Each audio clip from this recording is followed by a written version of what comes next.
സംഗം view point കണ്ടിട്ട് ലാമയൂരിലോട്ടാണ് വന്നത്. ഇവിടുത്തെ സർഫേസ് മൂണിലെ സർഫേസ് പോലെയാണ് ഇരിക്കുന്നത്, അതുകൊണ്ട് ഇതിനെ മൂൺലാൻഡ് എന്നും പറയും. ലാമയൂരിൽ പ്രശസ്തമായ ഒരു ബുദ്ധ മൊണാസ്ട്രി ഉണ്ട്. ഇവിടെ നിന്ന് നോക്കുമ്പോൾ മൗണ്ടൻസിലെ ബ്ലാക്കും ഗോൾഡൻ കളറിലെ മിക്സിംഗ് ആണ്.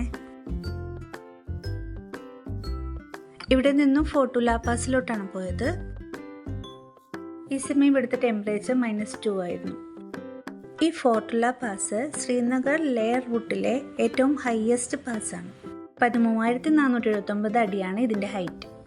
അതുകൊണ്ട് തന്നെ നല്ല കാറ്റും തണുത്ത ക്ലൈമറ്റും ആയിരുന്നു. ഈ പോണ വഴി തന്നെ ഒരു തടാകം ഫ്രീസ് ആയിട്ടുണ്ട്. ഇത് കാർഗിലോട്ടുള്ള എൻട്രി ഗേറ്റ് ആണ്. ഇവിടുന്ന് നാംകില പാസിലോട്ടാണ് പോയത്. ലേ ശ്രീനഗർ റൂട്ടിലെ രണ്ടാമത്തെ പാസ്സാണ് നാംകില പാസ്. 12,139 അടിയാണ് ഇതിൻ്റെ ഹൈറ്റ്. ഇതിൻ്റെ അടുത്ത് തന്നെ ഫോട്ടോ പോയിന്റ്സും ഉണ്ട്. ലഡാക്കിലെ കർദുങ്ല ഉമിങ്ല പോലെ ഇനിയും പാസുകൾ കവർ ചെയ്യാനുണ്ട്. ഇതിൽ ഉമിങ്ല വേൾഡ് ഹയസ്റ്റ് മോട്ടറബിൾ പാസും കൂടിയാണ്. ഇവിടെ നിന്നും മൈത്രേയ മൊണാസ്ട്രിയിലോട്ടാണ് വന്നത്.